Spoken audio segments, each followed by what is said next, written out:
Hi, everybody. I'm pretty weak and tired, and check it out.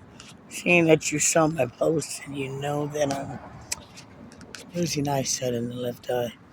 And what's happening is, as I was explained to, was the eye has pressure and it relieves it, and my eye is narrowing at a certain level down the left eye, and it's not relieving pressure; it's retaining it. So when I took the test, it was like 18 on the right eye and I think 54 on the left, which is pretty bad. And yes, it hurts. That's why originally, hold on, not easy to do when you're finding out that you're losing your eyesight in the eye. We're waiting on a referral so that we can go have the surgery. They gave me 4 eye drops. One has to be taken every 8 hours, and then pills that are taken every 6. I haven't been able to get them yet. I get paid this week, but that's not even why I'm here. I'm here about God. I'm here about you learning to don't take anything for granted. You know, technically, in all reality, we all take it for granted. I took my eyesight for granted. In reality, somewhere along the way, even though, yes, I got glasses, etc., I knew I was having issues, and I said it'll go away. Maybe it's just, and the maybe thing, maybe it's just cataracts, but it's not. And lo and behold, I remember the night before praying and saying, God, I'm really going through it. I'm afraid. And you're gifting me with a talent now with these uh, candles with the hearts on fire candle thing. And I'm excited. And I said, God, but I want to do it for you. I wanted to honor you. And I prayed. And then I woke up and I touched my eye all night. And every time I touched it, it started hurting even more. Even more. To the point where like somebody had really laid it on me. You know what I'm saying? Back in those days. And wake up and it's bad. I know something's wrong. Really wrong. I say, Herman, I look in the mirror and I can't even open it, get near it, and it scared me because it looked like it had been bleeding, and it was pitch red. I put a picture out there. I know it's ugly, but these are things we need to recognize in our lives. And also at this time, these are things we need not take advantage of the gift that God has given you. Every little gift from eyesight. These are his eyes. These are not your eyes. They're his eyes. Everything, but you know what? It also taught me to learn how to get along without that eye. Even in the midst of it, I still draw. I still do the candles, and they're coming out amazing. He's teaching me and pulling out that gift that he's brought in me and showing me a whole new talent in the midst of all of this. What's going on with my kidneys and that. He is still shining. And I can't help but say thank you. He's still showing me, I got you. Ain't nothing going nowhere. I got you. We're in transition. So if you're going through something you can't quite figure it out and you're praying and you're going, I don't understand, God, I'm not being used. You're being used. He's not done with you. He has barely scratched the surface on you. Get it through your head. You are worthy. That's my biggest battle a lot of times. I can't lie about it. My biggest thing is I sit there and sometimes the devil really kicks me and it gets up in here where when I don't pray the prayer, putting my helmet on, my salvation, I mean, putting everything on, armoring up. But this has all taught me that in the midst of it all, number one, I'm still thankful. And I still smile and say thank you. I may not get on the Facebook a lot, but he's got me. He's teaching me. I'm allowing myself to be taught. And more than anything, guys, I'm allowing myself to forgive myself for so many things in my life that I have done. I'm allowing myself to take accountability, to pray, to ask for forgiveness, and to accept what he's teaching. But to really accept it. I mean, there were times in my life where I thought I was doing all kinds of things with God. 27, I was on fire. I was going to be a youth preacher. I had it all lined up. Devil said, yeah, right, she's weak. And I was. Because I really, he was just getting me on board. You know that saying, taste and see. And I was tasting and seeing. Somewhere along the way, my soul started mourning when my mother said, stop coming over here and preaching. She got tired of it and really hurt because everything I thought about her meant, everything she thought about me made a world of difference. Because she always said, you're awesome and you're on. And she always supported me. And when I started doing it, it hurt. My, my spirit was in mourning. I was an open target and I allowed myself to get caught up. And that's where the drug use came in. And it was hard because I could feel God saying, I love you, kid. When are you coming back? I have something for you. I need you. I love you. Doesn't matter what you're doing and what everybody else says. Come home. I'm home. And I would feel that. And one day it just happened. I ain't going to lie to you. Where it started to unwind that God was telling me it's over. I got you. I'm pulling you out. And I've been praying through the midst of my drug use, which was 20-some years, 20 years at least. And that sounds crazy, but reality is, he heard every cry and every prayer in my darkness, even when I was stepping on him right in front of him. Because he's there where you're at, whatever you're doing, even though all that was going on. He knew.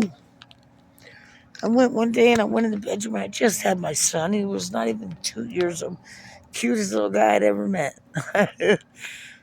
My baby, Alexander. That was my heart. And I told him, you're my heart. Michael's my soul. But he kicked me when he said, I thought you said you couldn't live without your heart. See, these things that we miss while the devil's going, I'll give you everything you want. And you're so damn far gone, ain't nobody gonna forgive you. And nobody's talking to you now. You see, these words were already in my head. And I remember he was sleeping in the crib, and I walked in and I went to get some clothes and take a shower. People sitting in my kitchen getting high, and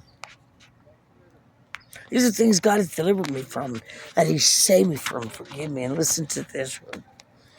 There I am. I go in there. I got my shirt. I got my so-called favorite jeans that I like to get in. You know, I got to get all dressed up and do me, regardless of what everybody else was doing. See, I was selling the dope more than using it back then. Doesn't matter. It all boils down to this. It was my dad's birthday. My dad, my everything. The devil had me so far gone that, and the drugs that my dad, number one, the conviction started to set in. I can't, no, hell no, I can't see Dad. Were my words in my head. It weren't those words, but I sat on that toilet after the shower. Went to put my pants on and they fell right off. I mean, then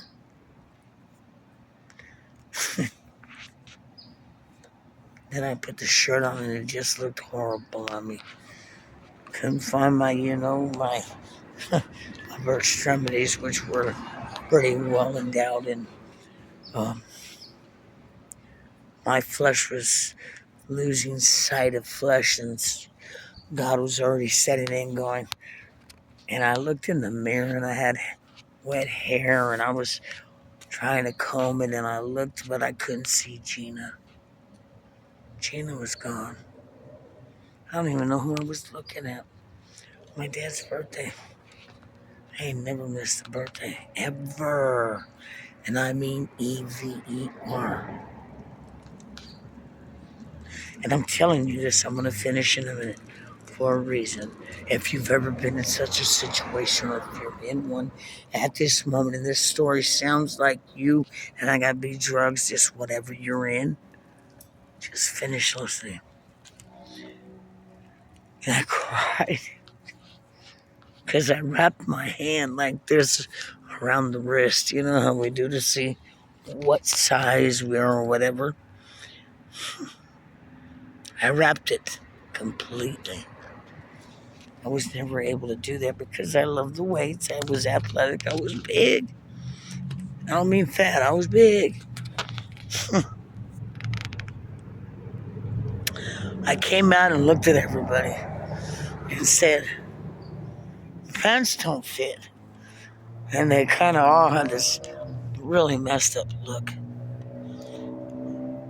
They didn't care. They laughed like, you ain't noticed. I mean, they saw the things that I never saw. And when the phone rang and they were calling to come get me, the worst part of all, one of the worst days of my life, not just was not answering the call because I couldn't talk because I was so high. I was bad.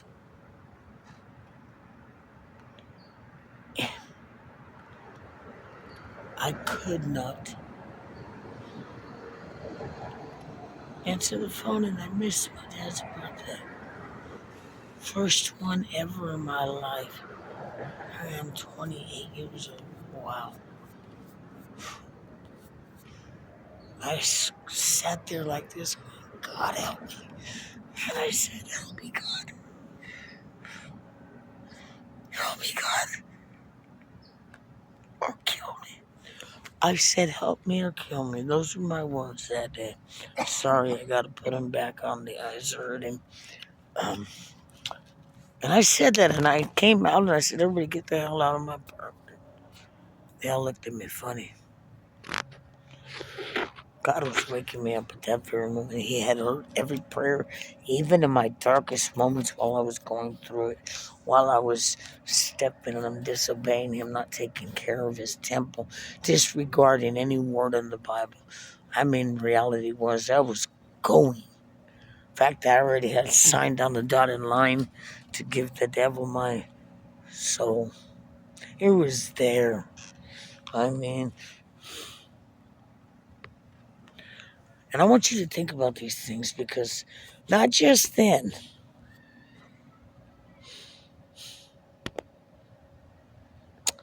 but so many times in my life, I went in that bathroom a week later by myself. My son was with my family. And I remember going in that bathroom by myself and looking and saying, I hate you. You know, there's no Gina. And I punched the window and the mirror and took a piece of the knife and decided I couldn't recognize or find Gina. That kid, that girl that before I started this at church where they said, oh, she's got that bright smile. It's so beautiful. Wow, I love her smile. You inspire. I had to get away. I lost that person. I allowed myself to become who the devil turned me into. And when it all ended, guess what? There it was. I was going to kill myself what he wanted. I was going to destruct my face and give him everything he wanted. He kill, steal, destroy. And he has an A rating. There I was. But I look in that mirror the last time, you know what? There's no mirror. I'm looking through the cracks. And I feel a presence, and I feel his hand on me. And I also feel the presence of air go by me. And I knew that he had grabbed my soul back. He said, "You're my daughter." I knew that he was there to rescue me. It don't matter what the heck you are going through, doing, who you are telling and not telling. He's there with you all the time. He loves you so much. Don't ever think like me. You're never too far gone. It may take you forever to build those other bridges, but with God, his bridge is already there. It's never been broken. And let me tell you something, it'll never break. His door is 24/7 open. You can walk in and you don't need a key. You ain't got to call or text. You can be across the world in China, New Zealand, in the middle of nowhere. He got you. You can be these guys kicking you down to the ground. You know you're dying and put you in that ground, 6 feet under and cover the dirt. He got you. You can know that death is on its way. You can see people coming at you. You can see the plane going down. You can see this surgery ain't going to happen. He got you. Pray. Hold tight to the word in the Bible. It means everything. Don't just read it. Put it to your daily use. We're in the book of 2 Chronicles 31. Check it out. I'm not going to even tell you nothing, because it pertains to your life today, whether you want to say so or not. He loves you. For God so loved the world, he gave his only begotten Son, that whosoever believeth in him shall not perish, but have everlasting life. John 3:16, he loves you. My favorite is, I can't help it, Proverbs 3:5. Trust in the Lord with all thy heart. Lean not on your own understanding. Lean not on your own understanding. Understanding. Acknowledge him in all thy ways, and he'll lead you. He'll lead you where you need to go. I trust you. Trust me. Matthew 23. I'm not going to read it. It's a very long verse where you never know who you're entertaining. When I was hungry, you fed me. There's different verses, but when I was hungry, you didn't feed me. Read Matthew 23 and carry on. All I'm saying is, if you're in that era of Genesis 8:7, get out of Egypt. Stop running to Egypt. When it all boils down right now, the devil is just saying, oh, there's my tenant. I got you. I'll pay the rent. It's free here. But he's lying to you. Ain't nothing free, because in the end, you better trust me. We all got a cross to carry. There coming a time in our life where we got to recognize these little things, like what's going on with me and my eyes out of nowhere. It wasn't out of nowhere. But also at the same time, I praise him because he still got me. Oh, he still got me. And you're darn right, I still got that smile, because I only got it because greater is he within me than me that is in this world. Never forget that. I gotta go with these glasses. Sorry, guys. I just need you to know that he ain't gonna leave you. And I gotta go, guys. God bless. I just thought I'd update you. So definitely, yes. Keep me in prayer on the eye thing. I know that God's gonna keep it, and the eyesight will be proper. Kidneys, nephrologist, we're working on this situation with the blood test. I should have some results Monday. Thanks for the prayers. Let's pray that there are no kidney problems anymore, because that's who our God is. And I'll remember something. Young man from church said, hey, Gina, remember I got healed? I was blind. Huh. And I looked at him, and he's still walking around without those glasses. Still to this day, guys. But when we walked out of church, he says, your faith, you're healed already by your faith. So remember what I'm saying.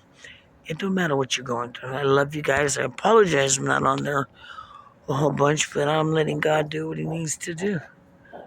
And just keep me, because he's going to do things through me just like he's going to do them through you. You're important to God. I love each and every one of you. I miss my church home, Fresno, Westville, but I'm getting back. He's going to allow me to get back to church. He still got me because I don't miss the message. Y'all got to check it out. Y'all got to check out Victory Outreach, Fresno West. Man, 340 West Cromwell. Pastor Joel gets down. He's on fire right now. Anyway, God bless, guys. I love everybody.